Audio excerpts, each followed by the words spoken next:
Magandang gabi po sa bawat isa. Tayo po muna ay manalangin. Ama namin sa langit, mapagpala at makapangyarihan sa lahat, maraming salamat po sa gabing ito na kami po ay nagkatipon-tipon para po sa aming prayer meeting night. Dalayan ko po, Panginoon, sa aming mga gagawin o ginagawa sa mga oras na ito, patnubayan mo po ang bawat isa sa amin, lalo po sa oras na ito, sa pangangaral ng iyong salita. Gawin mo, Panginoon, na maging maayos ang aming mga puso sa mga makikinig at ganoon din gamitin mo ang aking bibig sa pagpapahayag ng iyong salita at magbigay encouragement ito sa aking mga kapatid na ligtas na membro ng Sanctified Baptist Church o ng church na ito, Panginoon. Lord, dalayan ko rin po na ang kaaway na si Satanas na laging gumagambala, palaging nandaraya sa aming puso at isipan. Dalayan ko po, Panginoon, na palagi naming isa puso at isa isip na nandyan siya at kailangan namin siyang palaging i-resist gaya ng sinasabi sa Bible na hindi namin kayang mamuhay sa aming sarili lamang kung wala ang tulong mo.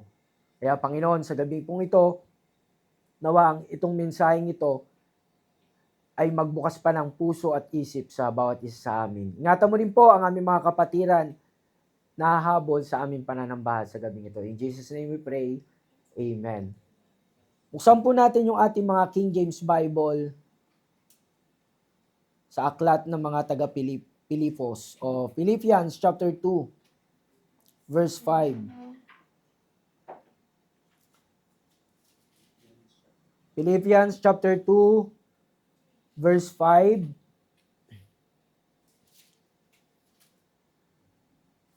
At mamaya po yung Romans chapter 12 verse number 2.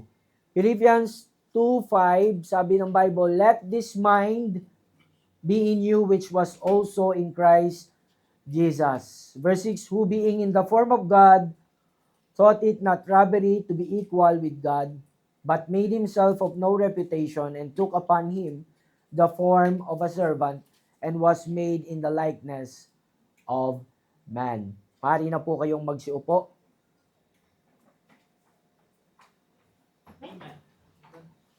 And then basahin ko rin pala yung Romans chapter 12 verse number 2, matanda na. "And be not conformed to this world, but be transformed by the renewing of your mind, that ye may prove what is that good and acceptable and perfect will of God." So tonight,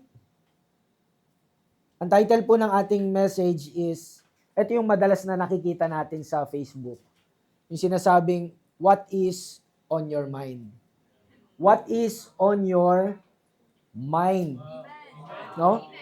So sabi ng Bible, sabi ng Apostol Pablo, "Let this mind be in you, which was also in Christ Jesus." No, meron po tayong dalawang bagay dito, kung ano yung nasa ating isipan, kung ano yung nasa ating puso, kung ano yung nasa ating tinatawag na kaluluwa. Mahalaga po at importante sa bawat mananampalataya ng ating isipan ay merong laman. No? Minsan nga, sa isang tao, nagagalit tayo o nakasar tayo. At kapag hindi nag-iisip, tama po ba? At minsan nasasabi natin sa kanya, parang walang laman yung utak mo no? Parang ganon. Ano po? So meron po dalawang bagay. Mamimili lang po tayo sa dalawang ito. Una, sa ating po tinatawag na first point, the polluted things of the world. The polluted things of the world. Pag sinabi pong polluted, something has made dirty, impure, or unsafe by the addition of hazardous or unpleasant substances. Something has been made dirty, impure, or unsafe by the addition of hazardous. Pag sinabi pong yung word na hazardous, dangerous, ano po, or unpleasant substances. maraming maruruming bagay dito sa mundo. Ano po? Mga halimbawa ay yung mga commonly things na nasa ating kapaligiran. Maruming usok, maruming tubig, at yung pinakamarumi sa lahat, ano yon? Basura. Tama po? Sa buhay Kristiyano, ang polusyon na naipapasok natin sa ating isipan ay walang iba kundi yung kasalanan. Tama po ba? And last time, the polluted things of the world na naitakel sa atin ay yung about listening and watching that is prohibited sa ating mga anak ng Diyos. No, yung pakikinig ng worldly music, pakikinig ng mga influencer, motivators, na walang ibang turo, na walang ibang sinabi kundi magpayaman, walang ibang sinabi kundi magkaroon ka ng magandang buhay, walang ibang sinabi kundi magsaya ka, mag-enjoy ka sa buhay na ito. YOLO, you only live once. Yan ang bukang bibig ng mga taong ito. No? Minsan maganda ito. Maganda ito sa pandinig ng mga unsaved, ng mga hindi mananampalataya. No, kumbaga gawin mo yung gusto mo. Yan ang kanilang pinopromote. Yan ang kanilang palaging sinasabi, mga minamahal. Ano po? Yung about listening and watching that is prohibited sa ating mga anak ng Diyos. Worldly music, mga motivators, influencers, na bukang bibig ay pasayahin ang iyong buhay. Yung mga panoorin na bastos, pornography, and anything na magdadala ng basura sa ating isipan. Nung mga bata pa tayo, ano po, ang ating isipan ay empty pa. Tama? Empty pa yan. Pero habang tayo ay tumatanda, habang tayo ay nagkakaedad, habang tayo ay nagkakamalay, unti-unting lumalawak, lumalago yung kaalaman natin sa kasalanan. Unti-unting naku-curious yung ating mga mind. Unti-unting nabubuksan yung ating isipan. No? Kagaya nung kay Eva, nung nabuksan ang kanyang isipan, nalaman niya na lahat. Hanggang ngayon, dala-dala natin yung bagay na yon, mga minamahal. Ano po? Kasalanan. At yan, ang mga bagay na kung saan dinala ng Panginoong Hesus sa krus ng Kalbaryo. In 2 Corinthians chapter 5, verse 21, mababasa po natin. 2 Corinthians chapter 5, verse number 21, ano po ang sabi dyan? For He hath made Him to be sin for us, who knew no sin, that we might be made the righteousness of God in Him. No, siya na walang kasalanan. Siya na hindi nakinig ng worldly music. Siya na hindi nakinig sa mga tao. Ang Panginoong Jesucristo. Lahat ng bagay na yon, yung kasalanan natin, dinala niya. No? Dinala niya ang kasalanan sa kanyang sarili sa ibabaw ng krus ng Kalbaryo, mga minamahal. Ano po? These polluted things can destroy our relationship to the Lord. Paano po? They can manipulate our mind once we get into their music. They can manipulate our mind,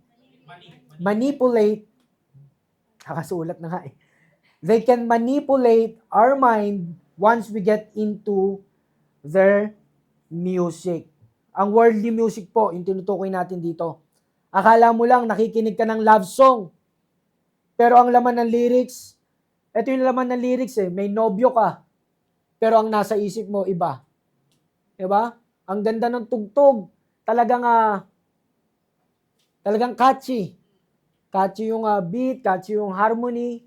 Akala mo ang ganda ng ibig sabihin ng lyrics. Ano po? Pero yung laman ng lyrics, meron siyang nobyo. Pero ang nasa isip niya, ibang lalaki. Ano yung kantang yon? Dilema.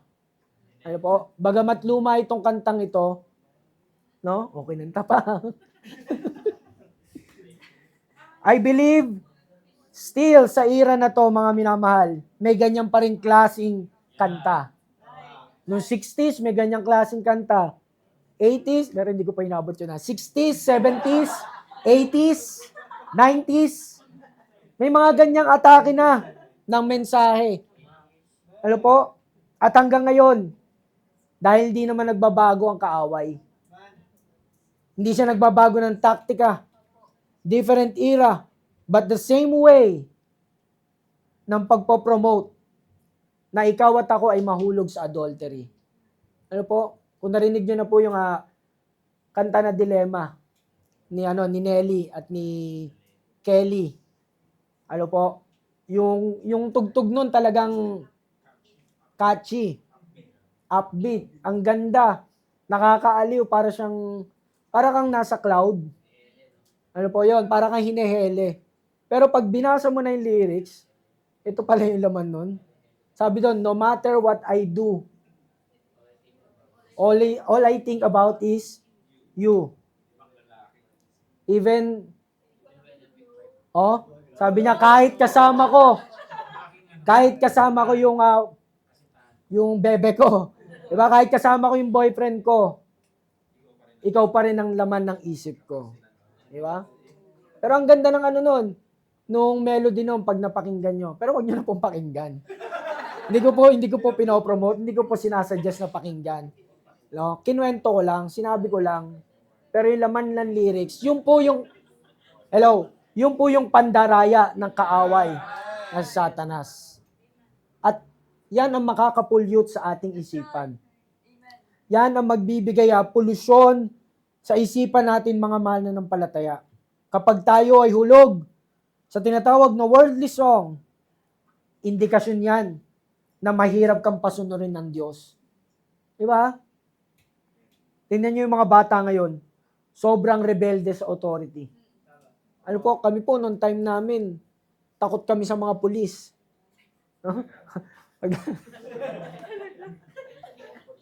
Nakakita ako ng pulis. Nakakatakot yung mga pulis. Ano po?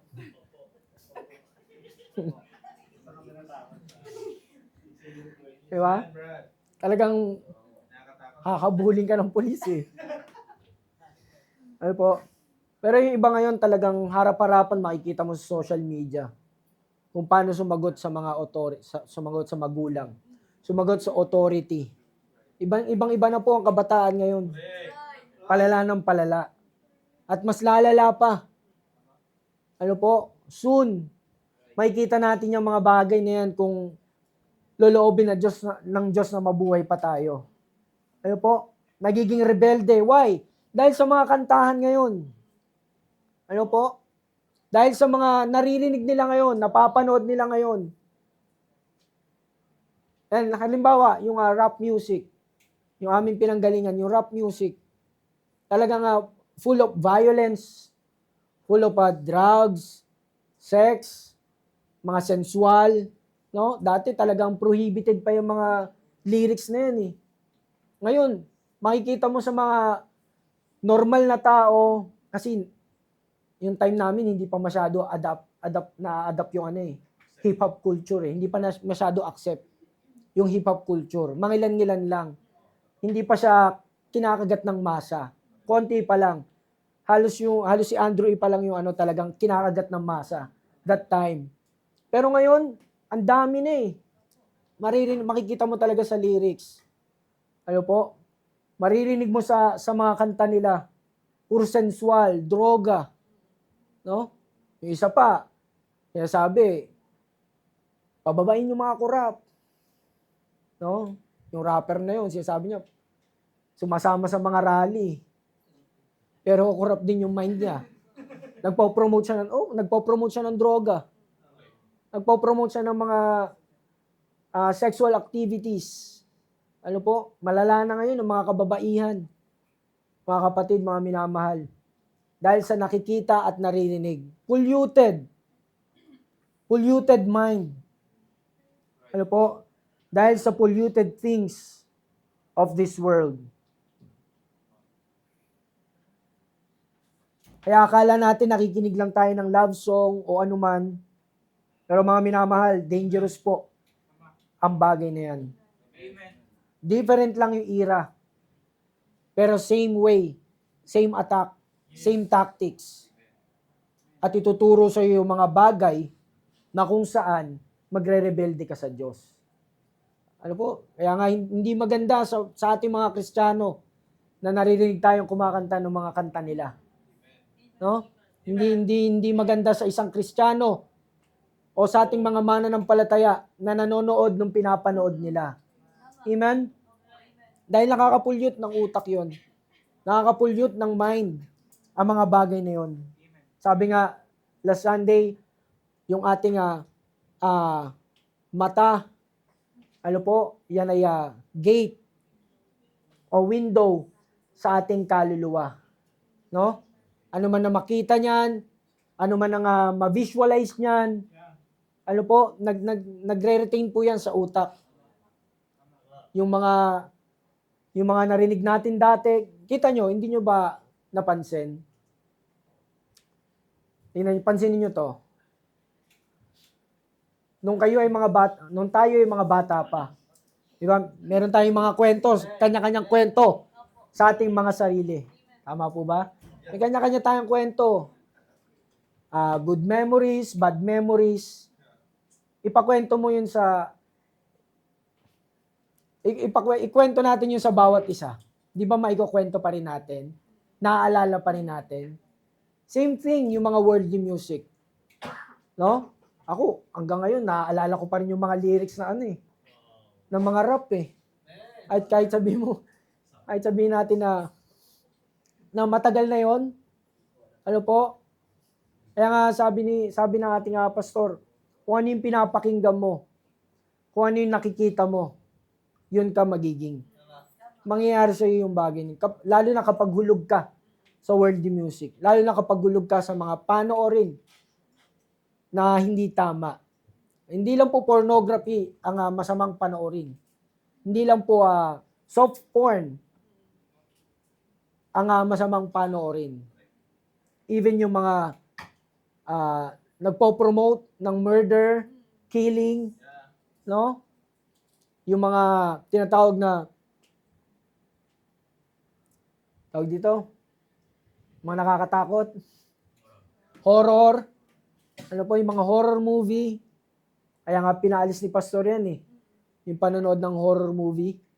Why? Kasi nagsasamon ka ng bad spirit.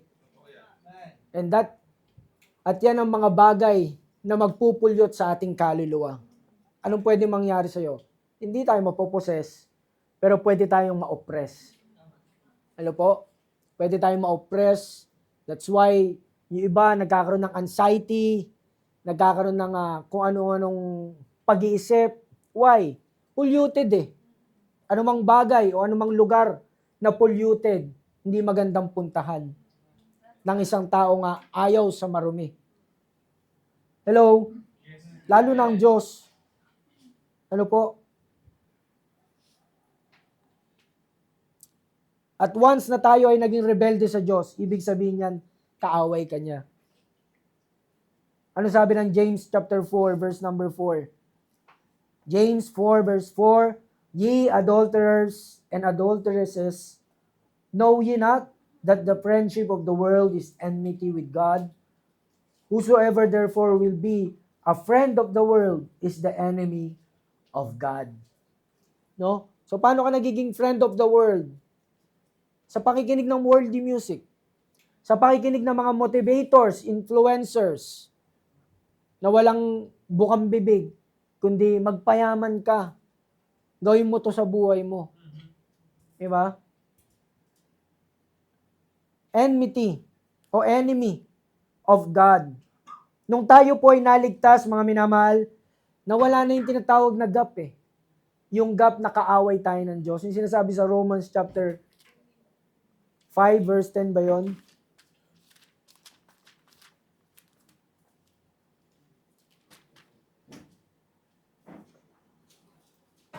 Ayan, sabi ng Romans chapter 5 verse 10, For if when we were enemies, we were reconciled to God by the death of His Son, much more being reconciled we shall be saved by His life.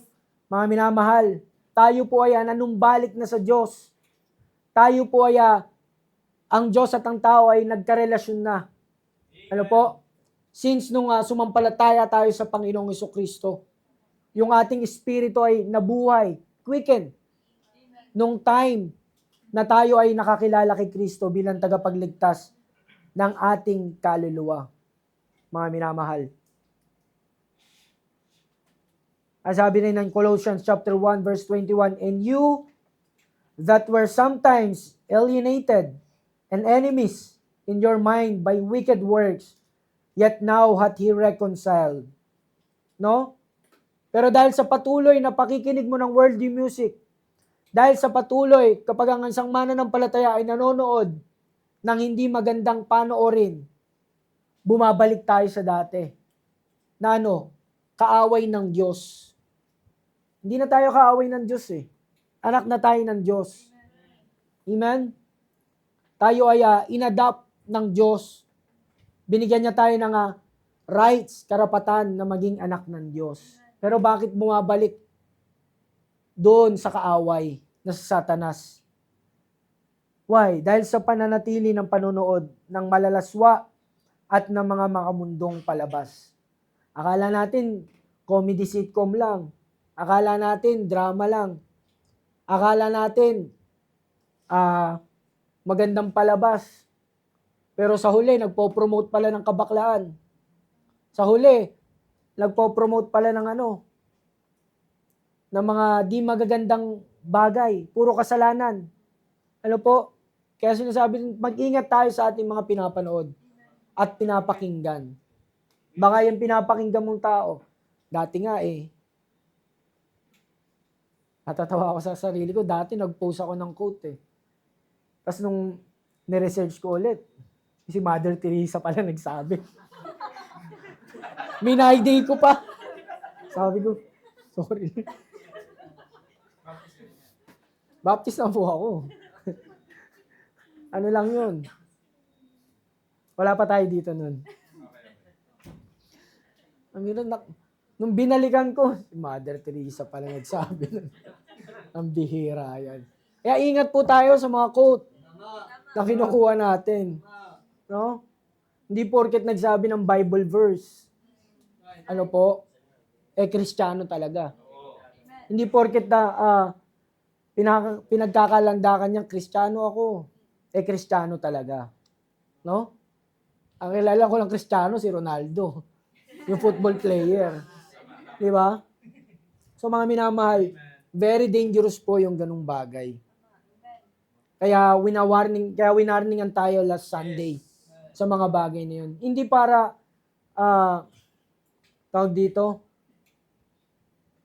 hindi para kontrolin tayo ni pastor. Hindi.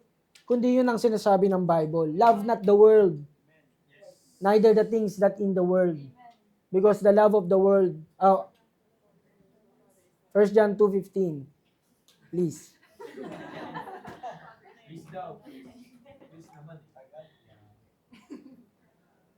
Sabi ng Bible, 1 John 2:15, love not the world, neither the things that are in the world. If any man love the world, the love of the Father is not in him. Anong meron sa sanlibutan? Verse 16. For all that is in the world, the lust of the flesh, and the lust of the eyes, and the pride of life, is not of the Father, but is of the world. No, lust of the flesh, kapag tayo ay nakakapakinig ng worldly music, rap man, rock man, love song man, kahit lust of the flesh. No? Kumbaga, minamanipula yung laman natin na gawin yung ating naririnig. Hello?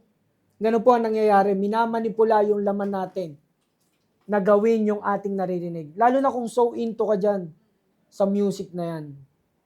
Ano po? Kapag babad ka sa music na yan. Kapag babad tayo sa panoorin na yan. Mga minamahal.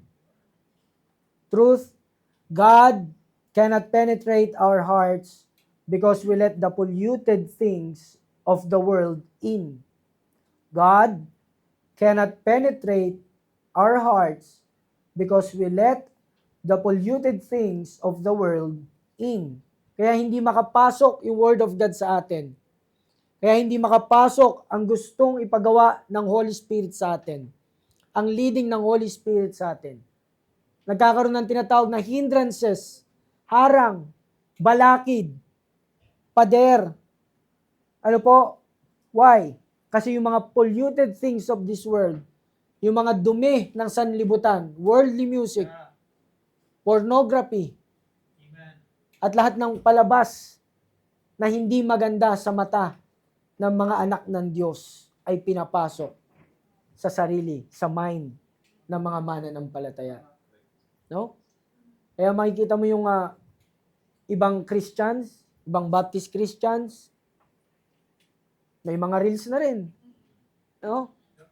At ang nakakalungkot doon, ang ginagaya nilang reels, yung mga ibang sekta, yung mga makamundo. Ano po? Yung mga makamundo na reels. Lalagyan nila ng konting worldly things para magmukhang kaaya-aya. Kaaya-aya naman talaga ang worldly music eh. Saka yung mga bagay dito sa mundo. Hindi lang worldly music. Hindi lang yung mga panoorin. Ano po? Marami nga nakaka-entice dito sa mundo. Why? Itong mundong ito, nung create ng Diyos, maganda. Di ba? Sabi niya doon sa Genesis, it was good. Ano po? Tapos nung tayo yung create niya, it was very good. Mga minamahal. No? Kumbaga, siya yung great and good architect. Pero nung dumating na ang kaaway ng Satanas, no? Ginawa niyang abstract ang lahat. Di ba? Di ba marami nagagandahan sa abstract na painting? Alam niyo po ba yung abstract na painting? Hindi. Pag nakita mo yung abstract na painting, hindi mo rin maiintindihan. Kasi abstract nga. Ano po? Maraming yung paningin nila nagagandahan doon sa abstract painting. Kahit na wala namang ibig sabihin. Di ba? Kasi yung mga mind ng pintor, kakaiba yan mag-isip eh. High-minded yan eh. Opo. Di ba? Kung ano-ano pinapapasok ng kaaway sa isipan nila. So yung maganda na architecture ng Diyos ay sinira ng kaaway na si Satanas. No? Pagpalagay natin yun yung abstract painting. At marami nga nagagandahan sa abstract painting. And very weird yung mga taong ganun. Tayo po, dapat nagagandahan tayo sa salita ng Diyos. Sa sinasabi ng salita ng Diyos. Kaya nga sabi ni Pastor kahapon, kapag pupunta tayo ng church, dapat linisin muna natin yung ating sarili. Magkaroon tayo ng cleansing. Sa ganun, pagpasok mo dyan, pagpasok natin, hindi ka sad. Hindi ka rin mad. No? Ano dapat? Glad. Amen? Why? Kasi pag sad, pag mad, that's bad. Amen? Yun yung nangyayari. Nagiging bad mood ka. Nagiging bad yung nagiging bad yung espiritu natin. No? Hindi ka kumusta ka? Okay lang. Para kang si yung sa reels, yung gano'n ng gano'n. Si Stefano, di ba? Ang ganda na ng inaalok sa kanya. Nakasimangot pa rin eh. Ano po? Maganda ang inaalok ng Word of God, mga minamahal. So yun po ang katotohanan. God cannot penetrate our hearts because we let the polluted things of the world in. Asahan natin, mga minamahal, o asahan mo, magiging iba ang pagtingin mo sa mga kababaihan.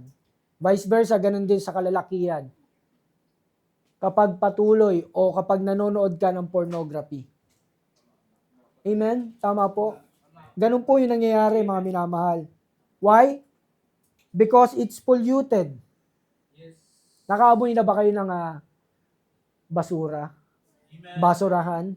O truck ng basura? Every one of us, nakaamoy na, di ba? Tama po ba? Eh yung isang lugar na malinis, ano ang amoy? Presko. Ano pa po? Mabango. Kasi nga, malinis. Ano po?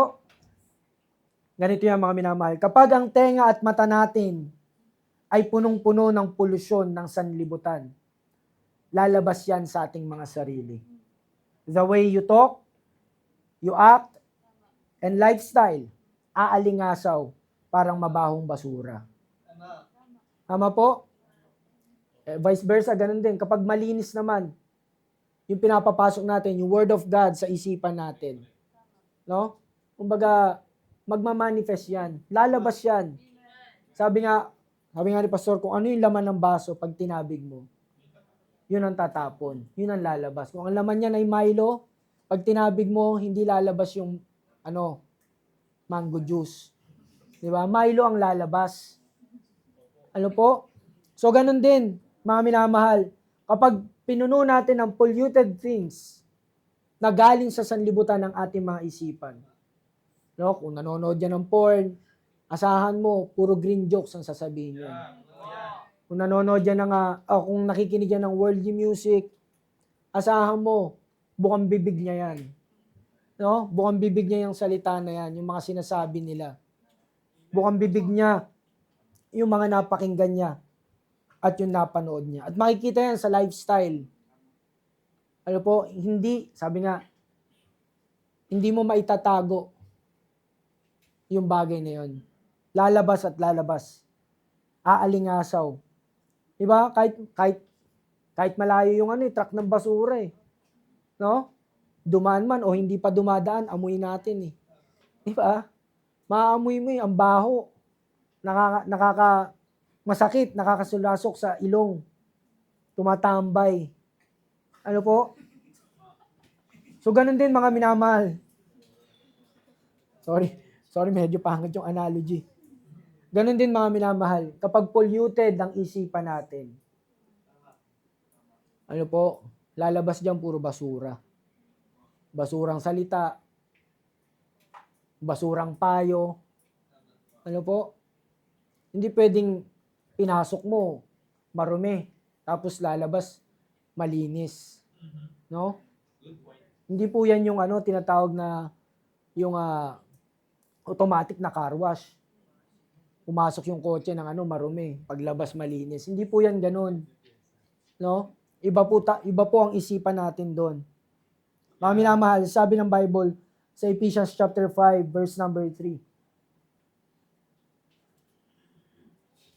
But fornication and all uncleanness or covetousness, let it not be once named among you, as becometh saints. No? Sabi doon, but fornication and all uncleanness. Ano po? Huwag tayo mapangalanan sa mga bagay na yun. Ano po? Huwag nating hayaan na ang ating sarili ay lugmok sa worldly music. Ay lugmok sa mga palabas na hindi maganda. Amen? Ngayon, madali na may reels na Kasi ang tao ngayon, mainipin na Kaya naglabas na ng mga maiksing palabas Ano po? May maganda, meron din mga pangit. No? Makikita mo dyan, karamihan dyan, mga minamahal, yung mga lalaki na ina-under ng mga babae. Ang dami niyan sa reels. Diba? Ginagawa nilang comedy. Minsan natatawa tayo. Ano po? Pero dapat hindi na natin panoorin yun. No? Madalas naman, yung baklang kung ano-anong sinasabi sa TV. Diba? Yung nagpalakas sa mga kabaklaan sa telebisyon. No? Kumbaga, instrumento ni Satanas para lumaganap at lumakas yung tinatawag na LGBTQ. Ano po? Sabi doon, huwag tayong mapangalanan sa bagay na yun. At sabi sa Bible, walang papasok sa langit na marumi. Hello? Tayo ay nilinis na. Amen? Nilinis na tayo ng mahalagang dugo ng Panginoong Jesucristo.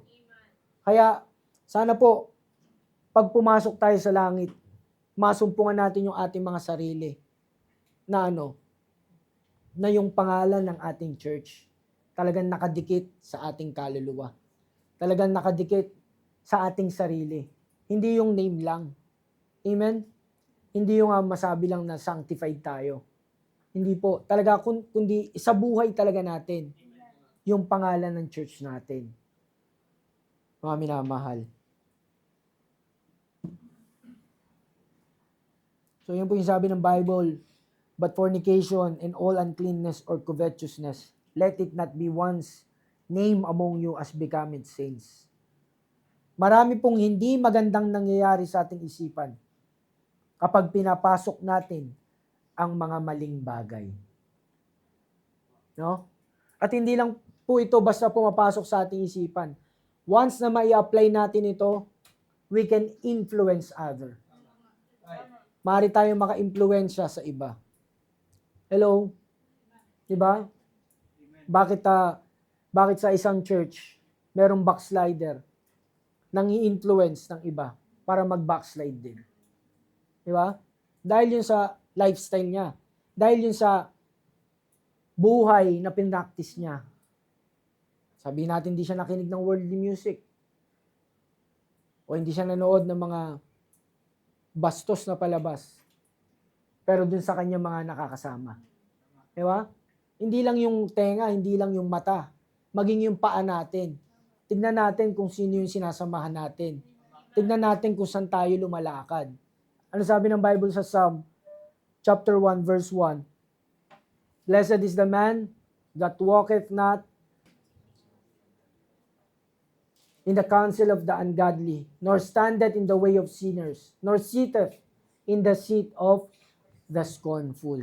No? Sabi diyan, blessed is the man that walketh not in the counsel of ungodly. Yung mga ungodly person, yung mga ungodly influencer, hindi dapat natin sinasamahan yan. No? Hindi dapat natin yung iba tuwan-tuwa pa eh. Ano po, kahit Kristiyano eh. Pag nawin ko tong taong to. Kumbaga, ginagawang trophy. Which is not, mga minamahal. Nagwi-win po tayo para sa Panginoon. Yes, meron tayong crown na tinatawag someday. Pero tandaan po natin, hindi po natin pag-aari yung mga nawiwin natin sa Panginoon. Instrument lang tayo. Ano po? Instrumento lang tayo. So lumakad tayo na may kaayusan. Katulong ang Panginoong Jesucristo. At ito po yung number 2, mga minamahal. Ito po yung maganda. Number 2 and lastly, the pure mind of Christ. The pure mind of Christ. Ito po dapat ang nasa mind natin.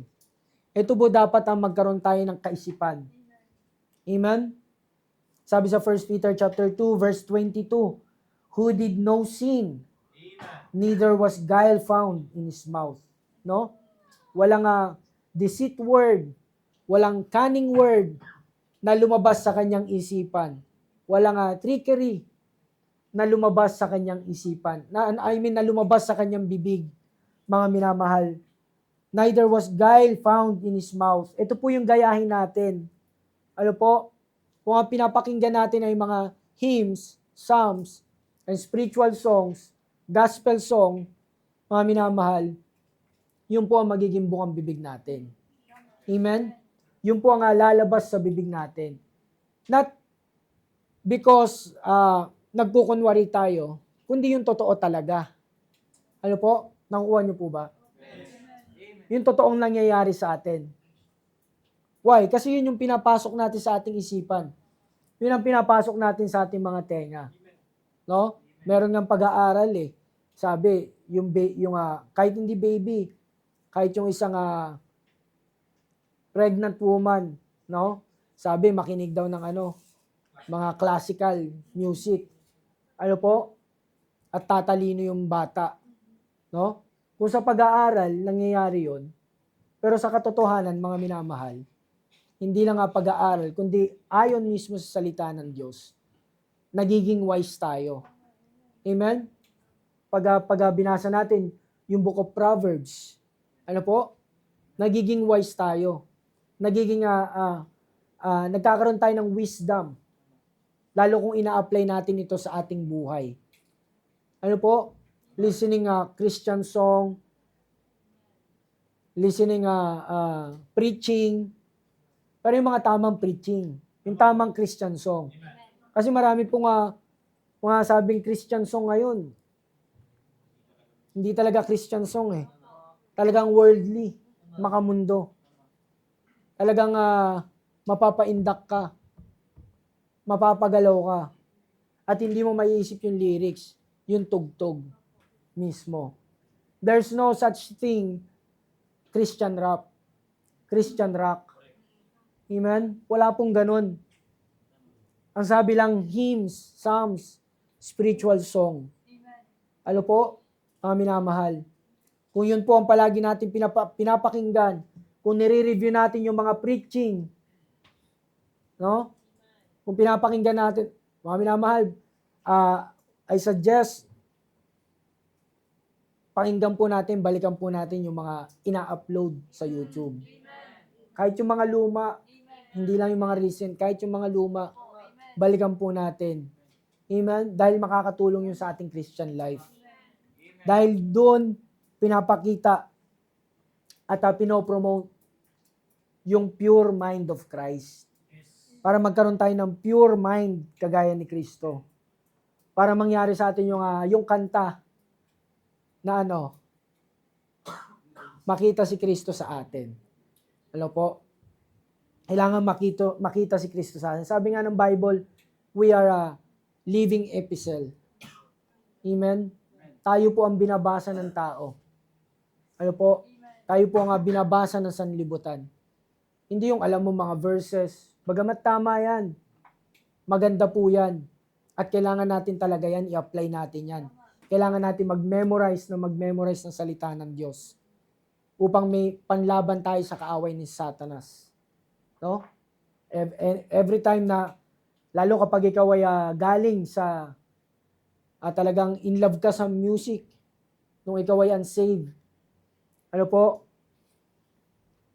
kumbaga meron kang memory verse na pantapat doon. No?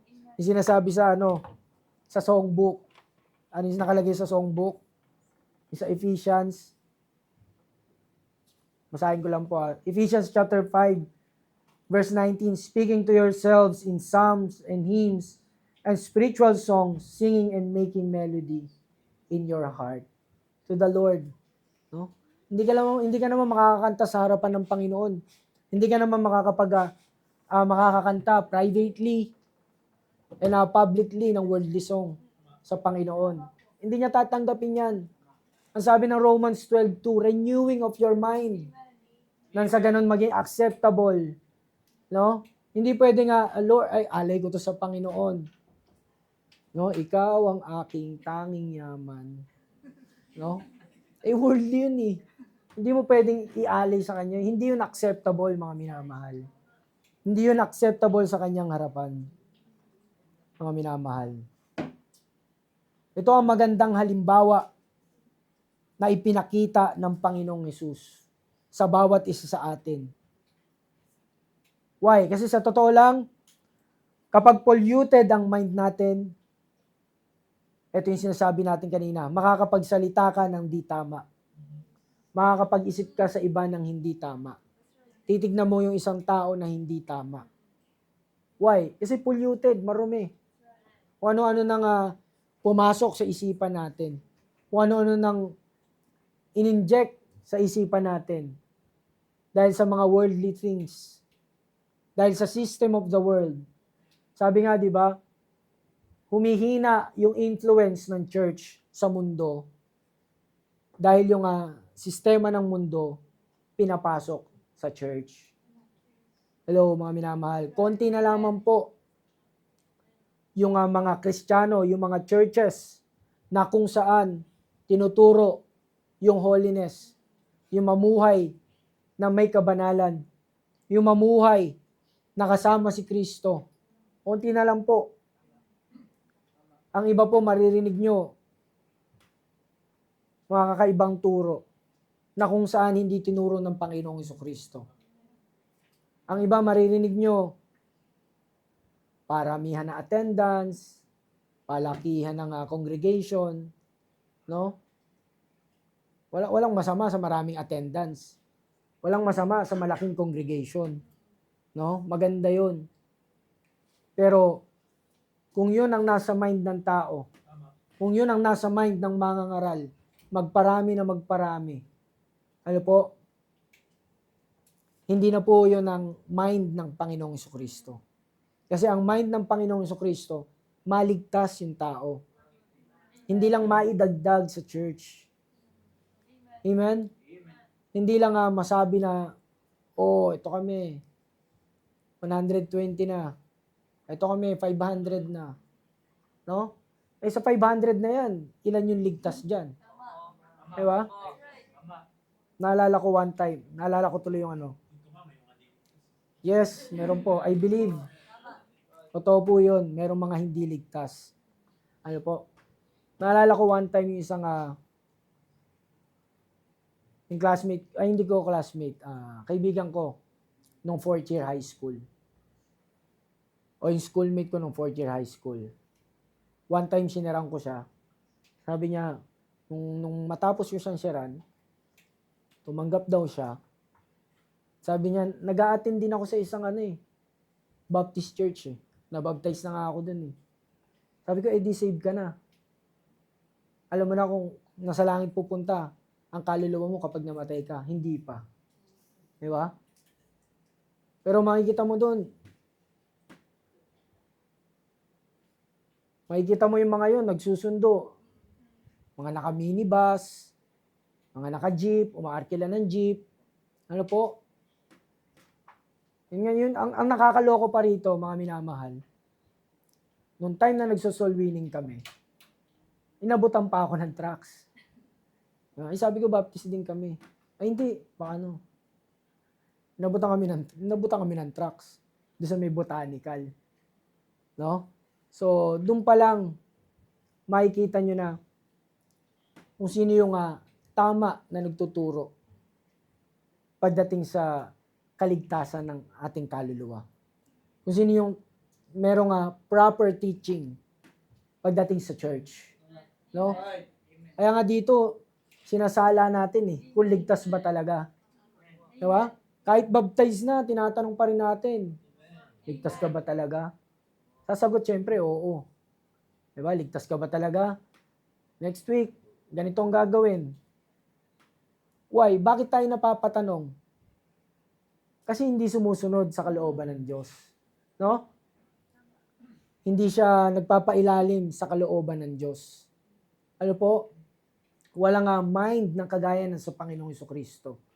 No? Isinasabi nga ni pastor na kakasave mo lang, backslider ka agad. Di ba? Example. Ito pang example. Tayo po ay nakatanggap ng liwanag. Amen? Galing sa Panginoon. Because He is the light. Amen? Ito po. Kapag nagsindi ka ba ng isang kandila, pinatay mo yung kandila, ano po?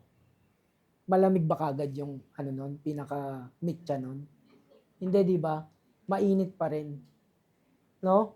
Ibig sabihin nun, nandun pa yung bagamat wala na yung visible na apoy, pero yung init nandun pa rin. Kaya kalokohan sa isang Kristiyano na save tapos backslider agad. Nakukuha niyo po yung analogy. Kalokohan sa isang Kristiyano yung naligtas tapos ganito agad. Hindi po. Wala pong ganon. Sa Bible po wala po tayong makikitang ganon. Matagal bago nag-backslide si John Mark. Ano po, matagal bago nag-backslide si Dimas. Mga minamahal. Pero yung nasave ka, nabaptize ka, tapos parang walang nangyari. Kasi may mangyayari sa'yo eh. May mababago sa'yo, I mean. No? Sabi doon, all things are passed away. Patay na. Di ba? Pass away. Patay na yung dating ikaw. May nabago sa'yo. Imposibleng walang mababago sa'yo. Imposibleng hindi ka. Therefore, if any man be in Christ, he is a new creature. All things are passed away. Behold, all things are become new. Imposibleng walang mababago sa atin, mga minamahal. Nagets po natin? Imposibleng mananatili kang ganyan. No? Imposibleng mananatili akong gangster. Imposibleng mananatili akong hip-hop. Imposibleng mananatili akong nagra-rap. Ano po? Hindi po pwedeng ganun. Imposibleng si Pablo, di ba? Imposibleng mananatili siyang mamamatay tao. Binago siya ng Panginoon. May magbabago. Hindi pwedeng wala. Amen? Kaya totoo po yung sinasabi ng ating pastor. Merong mga hindi ligtas. Sa lahat ng Baptist churches. Even this church. Mga minamahal. Di ba nga ang daming tumanggap sa sumampalataya ng nakaraan? Amen?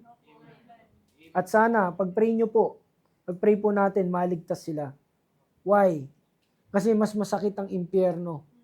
Sa nalaman niya yung gospel, knowledgeable siya sa bagay na yon, ano po, at naging member pa siya ng church, magagaya lang siya kay Judas.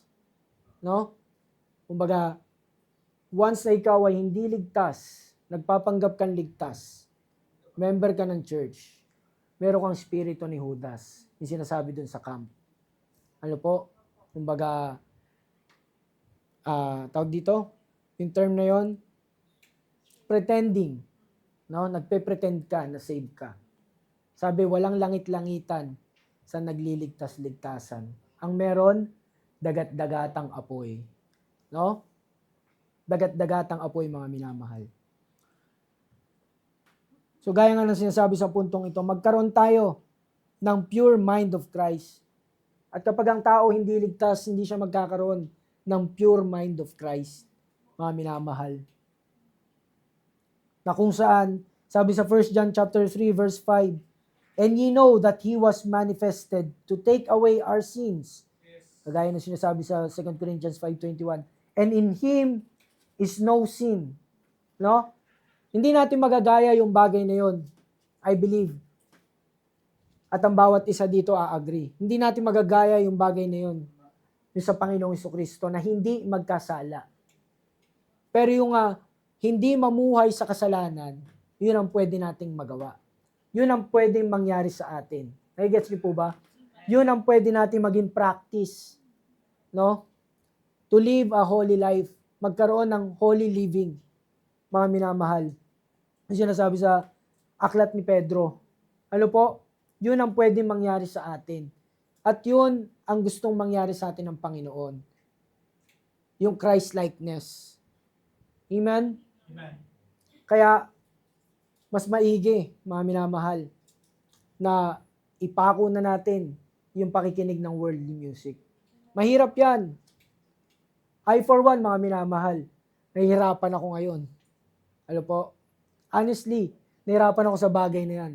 Kasi, yun ang nakikita ko sa Reels eh. Yun ang napapanood ko sa Reels eh. Minsan, ikukwento ko pa nga yan kay Daniel eh. Kay Pastor eh. Ibig sabihin, yun yung napapanood ko. Yun yung napapakinggan ko. Kaya nga, hindi masama yung magkaroon ng manood ng YouTube, yung mga sa Reels, wag lang yung mga bagay na kung saan magpapalayo sa iyo sa Panginoon. Wag lang yung mga bagay na kung saan mauubos ang oras mo sa bagay na yon. Amen? Amen po ba? Amen. At sa ating pong conclusion, mga minamahal, ito po ang ilagay natin sa panalangin.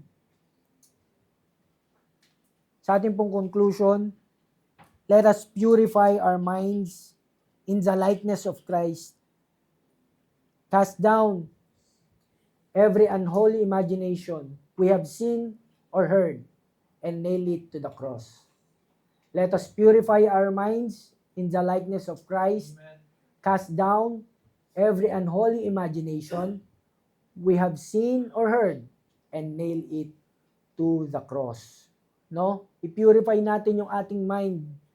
Gaya ng sinasabi sa Romans 12:2, na mag-renew tayo ng ating mind araw-araw, daily dying, mga minamahal. Hindi lang para makasurvive sa buhay na ito.